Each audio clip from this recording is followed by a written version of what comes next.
정치 고수다. 오늘은 신경민 전 민주당 의원과 함께하겠습니다. 어서 오세요. 네, 안녕하세요. 안녕하세요. 네. 오늘은 국제 정치부터 해볼까요? 좋죠. 네, 미국 대선 얘기부터 해볼게요. 우리 시각으로 오늘 오후 2시에 이미 투표가 시작된 곳도 있다고 합니다. 그게 각 주마다 네. 다른데요. 그 뉴햄프셔주에 산 꼭대기에 있는 딕슨빌 라츠라는 그 조그마한 아주 작은 도시가 있고 몇십 명 투표 안 합니다. 거기가 20세기 초반부터 자기들이 최초로 그러니까 땡 12시가 치면은 해요. 그래가지고 자기들이 또 바로 개표를 해요. 그러니까 미국은 주마다 그 스테이트 디파트먼트, 국무부가 투표를 관장하기 때문에 그 뉴햄프셔의 그 마을이 그걸로 전 세계적으로 이름을 날리고 어떻게 보면 선거 상품이죠. 그렇게 해서 그 관광객도 좀 유치를 하고 그게 옛날에 광산지대였어요. 근데 사람들이 다 떠나고 그러니까 그 마을 주민들이 그게 어떻게 우연히 하다가 거기가 그렇게 되고 AP통신이 최초의 미국 선거 결과다 하면서 타전을 시작하면서 그게 아주 명소가 됐습니다. 그래서 하는데 네. 여기서 이겼다고 되는 거 아닙니다. 물론 본인들은 딕슨빌 라치에서 후보가 되게 결정이 됩니다라고 얘기를 해요. 근데 쭉 통계를 이렇게 보면 꼭 그렇지는 않습니다. 좀 상징적인 의미가 있는 그런 지역이라고 그냥 봐야겠네요. 재미거리예요. 네. 근데 이제 그게 네. 중요한 게 아니고 투표가 이제 미국은 휴일이 아니거든요. 그러니까 이제 쭉 동부 시간대부터 중부 시간 그리고 산악 시간 그리고 이제 서부 시간 그리고 하와이까지 하와이 알라스카까지 하면 바로 동부에서 투표가 끝나가지고 출구조사가 발표가 돼서 언론에 누가 뭐 앞섰다느니 뭐 당선 확실히다느니 하는데 아직 하와이에서는 투표가 진행 중입니다. 아니 지금 뉴햄프셔에서요. 해리스 3표, 트럼프 3표 나왔다는데요. 그러니까 네. 별 큰 의미가 없기도 하고요. 일단 네. 재밌잖아요. 네. 그리고 이제 또 하나 재미있는 건 그래서 네. 하와이까지 하고 익시트 폴 출구조사를 하자라는 논의가 미국에서 있었어요. 근데 그건 안 됐습니다. 어쨌든 이제 관심은 경합주잖아요. 그렇죠. 어떻게 보세요? 지금 경합주가요. 네. 지금 다들 펜실바니아만 얘기를 하는데 실제로는 펜실바니아만 있는 게 아니고 그 옆에 있는 미시간주 그리고 그 서쪽에 있는 위스콘신주 그리고 이제 남쪽으로 내려와서 노스캐롤라이나 조지아주 하나를 더 한다면 이게 지금 5개인데 하나를 더 한다면 아리조나주까지 해서 6개 주가 경합주입니다. 격전주라고 하기도 하고 네. 전투주라고 하기도 하는데 여기는 지금 굉장히 많은 여론조사 기관들이 여론조사를 뭐 쭉 돌리고 지금 후보들도 주로 여기를 다니잖아요. 그렇더라고요. 네, 지금 나머지는 다 결정됐어요. 이미 투표 시작도 하지는 않았지만 해리스 후보는 226명의 선거인단을 확보했고 트럼프는 219명의 선거인단을 확보를 했습니다. 그러니까 이건 226, 219는 이미 굳은 짝이에요. 투표는 물론 안 할 수는 없으니까 하지만 투표해도 공화당주, 민주당주가 뭐 쫙 갈라져 있기 때문에 이 나머지 주들 이 5, 결정을 6개를 하는 제외하고는 지금 나머지에 대해서는 별 관심이 없습니다. 그 중에 하나 관심이 있는 데가 있다면은 네브라스카 주하고 메인주가 그 위너 테이크스 올 승자 독식이 아니고 한 선거구가 선거구별로 네. 해가지고 그걸 선거인단을 나누는데 한 선거구가 네브라스카 주에서는 이 지역구예요. 두 번째 지역구인데 여기가 항상 민주당을 지지했어요. 네브라스카는 공화당이 지배하는 주인데 민주당을 지지했는데 이번에 해리스 후보를 지지하지 않을지도 모른다는 여론조사가 나와가지고 민주당이 발칵 뒤집어졌지만 그래도 하여튼 해리스가 유리한 걸로 결국은 네브라스카 주가 결론이 나가지고요. 한동안 좀 며칠 동안 좀 소란했었어요. 네. 네브라스카에 이변이 일어난다라고 그랬는데 그건 뭐 그렇게 아닌 걸로 결론이 났고요. 그렇게 따지면 지금 5개 내지 6개 주가 어떻게 되느냐.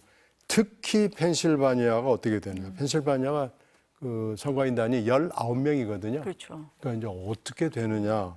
그 나머지 주도 선거인단은 많습니다. 좀 큰 주들입니다. 네. 지금 말씀드린 주들이. 그래서 미시간은 15명, 뭐 위스콘신은 10명 뭐 이러거든요. 그러니까 이게 지금 어디로 가느냐에 따라서 만약에 제일 해리스한테 좋은 시나리오는 이 주들 중에서 펜실바니아, 미시간, 위스콘신을 다 이긴다면 그건 이기는 거예요. 지금 해리스 얘기할 때요. 히든 해리스 얘기 많이 하잖아요. 그게 이제 네. 이렇더라고요. 네. 지금 그 포스트잇 그 네. 얘기 보도에서 많이 나와서 보셨을 텐데 이게 지금 낙태권 문제 때문에 굉장히 여성들이 분기탱천에 있어요.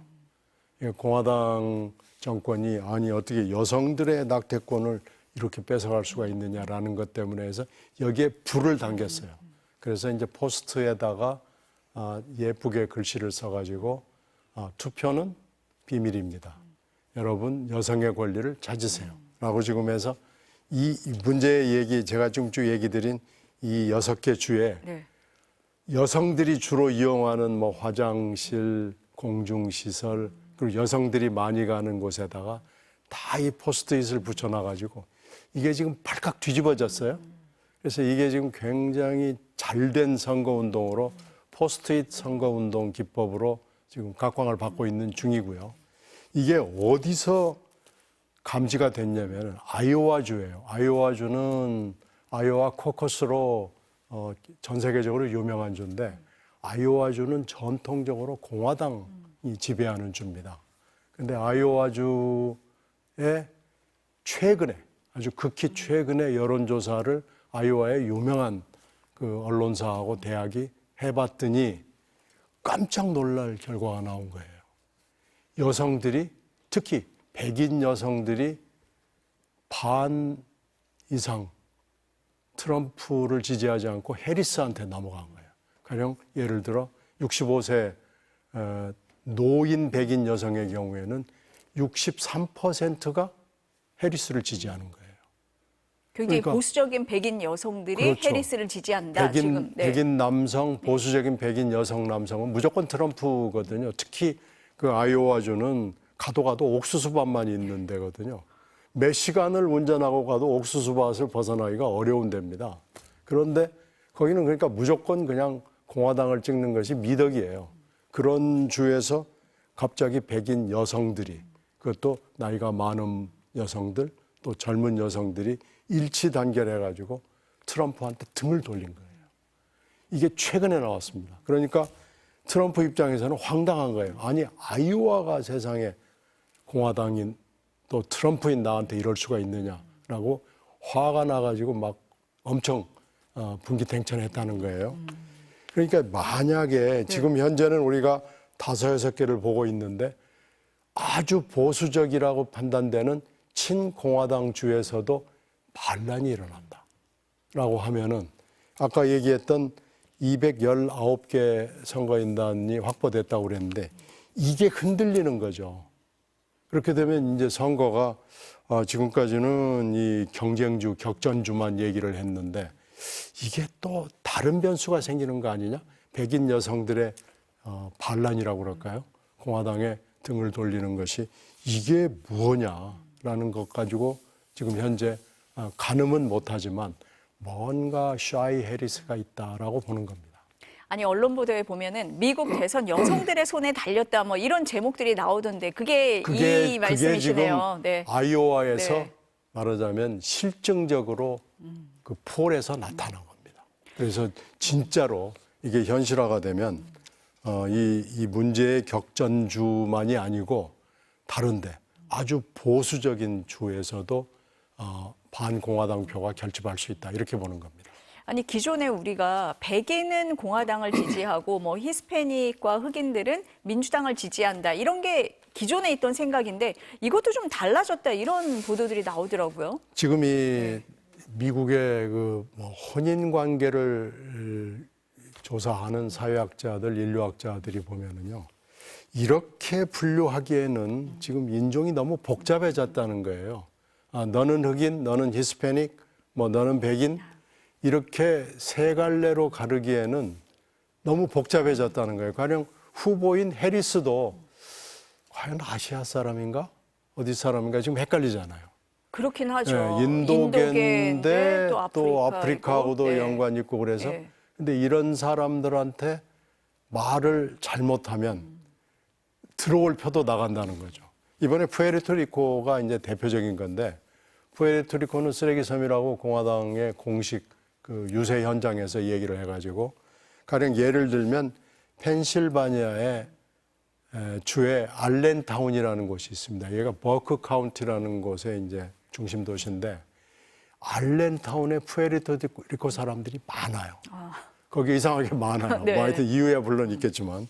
근데 거기서 지금까지는 펜실바니아 특히 뭐 알렌타운 이건 걱정 안 해도 돼 이랬는데 거기서부터 뭔가 지금 반란이 일어나고 있다라고 트럼프가 지금 판단하고 있는 거예요. 그래서 특히 열심히 펜실바니아를 지금 댕기고 있는 이유 중에 하나가 그건데요. 그만큼 이 인종 지도가 이제는 그냥 단순하게 백인, 흑인, 히스패닉 이렇게 나누기에는 지금 아시아, 아프리카 결합된 케이스가 이제 후보도 그렇게 나타났고요. 이런 사람들이 점점점 늘어나가지고 이 지금 미국 인구가 3억이 넘거든요. 3억 한 6천만 명 되는데 이 인구 지도를 도대체 어떻게 그래야 되는 거냐라는 걸 가지고 사회학자, 인류학자들 특히 이제 이게 정치에 어떤 영향을 주는 거냐라는 문제를 놓고 정치학자들까지 가세를 해가지고 여러 가지 토론이 진행 중이고 이걸 이제 분석을 한 여러 가지 통계들이 앞으로 나오게 될 겁니다. 복잡해 보이기는 합니다. 아니 미국이라는 네, 나라는 네, 뭐 멜팅 팟이라는 말이 네. 맞아요. 이게 다 녹아 들어가 있는 거죠. 이게 또 하나 또 변수로 얘기를 하는 게 사전 투표율이더라고요. 역대급이라고 하던데.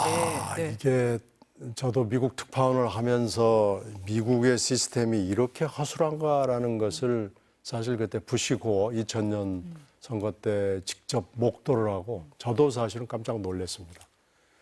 근데 이제 미국이 사전투표 제도를 그걸 채택하지 않다가 사전투표 제도를 받아들였어요. 근데 미국은 나라가 큰 나라이기 때문에 사전투표 제도가 직접 사전투표, 투표장에 가서 하는 직접 사전투표만 있는 게 아니고 우편 사전투표가 있습니다. 근데 미국이 그 국무부가 각 주의 국무부가 미국의 선거를 관장한다고 그랬잖아요. 주에 따라서는 자 그러면 11월 5일이 지금 선거일이면은 11월 5일 스탬프가 찍힌 우편 투표를 인정을 하자라고 그럽니다. 그러면 늦게 배달될 수도 있잖아요. 이게 뭐 며칠이 걸릴지 사실 네. 아무도 모르는 거 아니에요. 어떤 경우에는 뭐 한 달 있다 올 수도 있고 이런 거 아니에요. 그런데 한 달을 기다릴 수는 없으니까 자 그러면 4일까지는 기다려보자. 그래서 11월 5일 스탬프가 찍혀 있는 것이 나흘 안에 도착을 하면은 그 정식 공식 투표로 간주를 해줍니다. 그러다 보면 아까 얘기한 이 격전지 경우에는 이 투표 격차가 아주 적을 수 있잖아요. 그렇죠. 한 표만 많아도 이게 뭐 19명, 15명, 10명 이런 선거인단이 왔다 갔다 하기 때문에 그냥 기다려야 됩니다.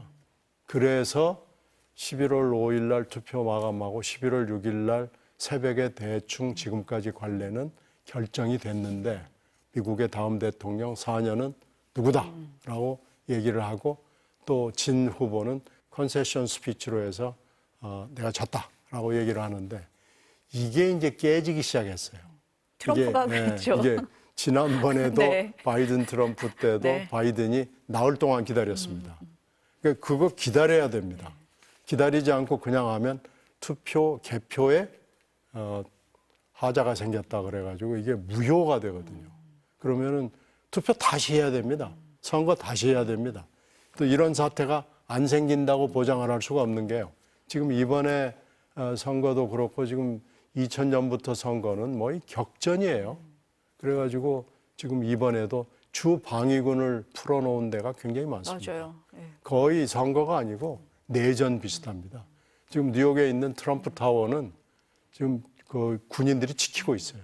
무슨 일이 벌어질지 모르기 때문에.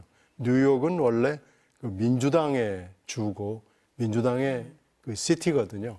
그런데 만약에 트럼프가 이기거나 또 지거나 그러면 무슨 일이 트럼프 타워에서 벌어질지 뭐 지거나 이거나 둘 중에 하나일 텐데 트럼프 타워에서 무슨 일이 벌어질 수 있을지 아무도 예측을 못하고 지금 미국의 대도시의 상가들은 그 유리창에 전부 다 판자대느라고 정신이 없어요.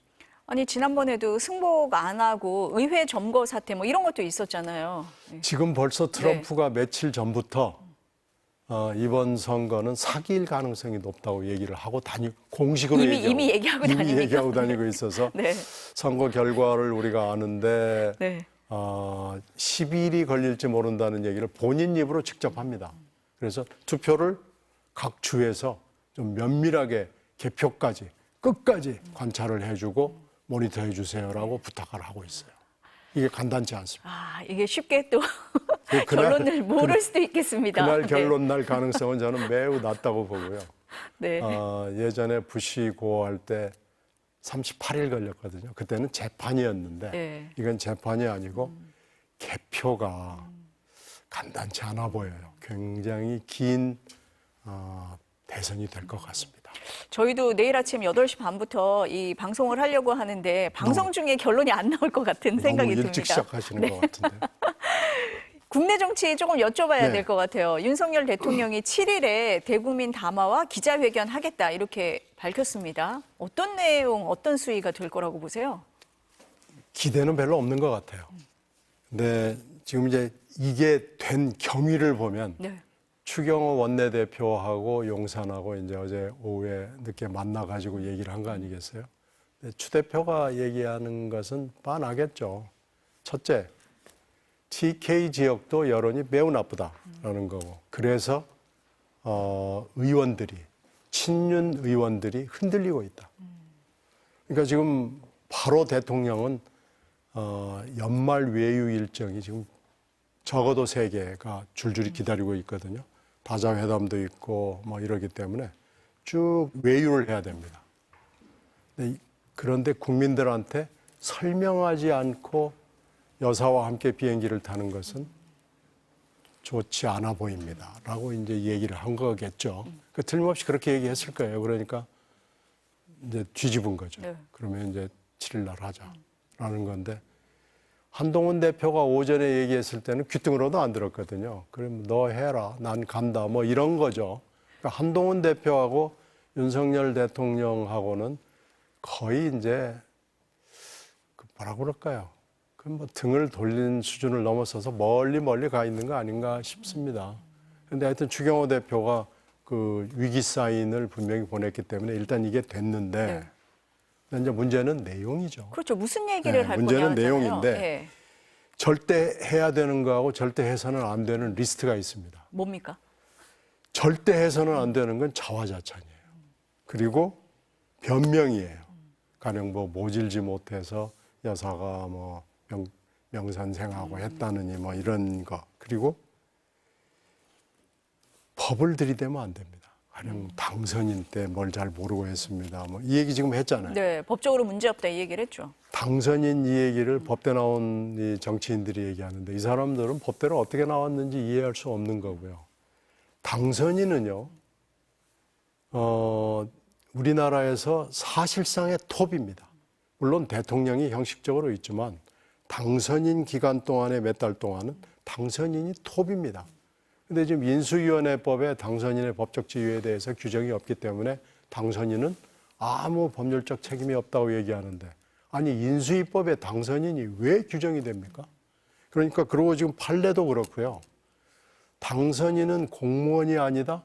이건 거의 법률 상식이 없는 것뿐만 아니라 상식이 없는 사람인 거예요. 그리고 10월 31일 대통령의 육성이 공개된 이전과 이후는 전혀 다릅니다. 세상이 다릅니다. 근데 그런 판에 11월 1일 운영위원회에서 비서실장이 나와서 한 오만불손한 행위, 법적, 도덕적, 상식적, 정치적으로 아무 책임이 없다. 이렇게 얘기하는 실장은요, 지금 뭐 용산의 분위기를 다 반영을 한 걸 텐데 이런 용산의 분위기를 가지고 자화자찬하고 변명하고 법률 얘기하고 남 탓하고 해가지고 이 7일날 기자회견을 동반 출국, 부부 동반 출국의 명분이나 계기로 삼는다고 그러면은 이건 국민들이 바로 돌아섭니다. 해야 될 건요. 분명하고 간명하고 확실하게 사과를 해야 돼요. 명태균 잘못된 거다 라고 사과해야 됩니다. 김 여사 잘못했다 라고 사과해야 되고 국정기조 인사 정책 바꾸겠다라고 얘기해야 됩니다. 그리고 여사 대내외 활동을 당분간 중단해야 됩니다. 뭘 대외는 하고 뭐 대내는 뭐 안 하고 이렇게 해서 대외와 대내를 구분하면은요. 이건 국민들이요. 용서하지 않을 거예요. 그래서 7일 날 만약에 해야 될 것과 하지 않아야 될 것을 바꿔서 할 경우에는 기자회견을 하지 않는 게 맞습니다. 그날 어떤 얘기를 할지 좀 지켜봐야 될 것 네, 같습니다. 하여튼 뭐 저는 해야 될 것과 네. 하지 않아야 될 것 분명히 말씀드렸으니까 이걸 분명히 해줘야지.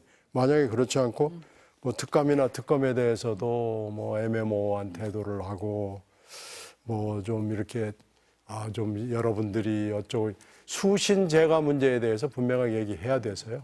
국정 쇄신도 중요하지만 대통령의 그 쇄신도 굉장히 중요합니다. 이제 경로 그만하고요. 네. 대통령의 쇄신하겠다는 그것을 실증적으로 보여줘야 됩니다.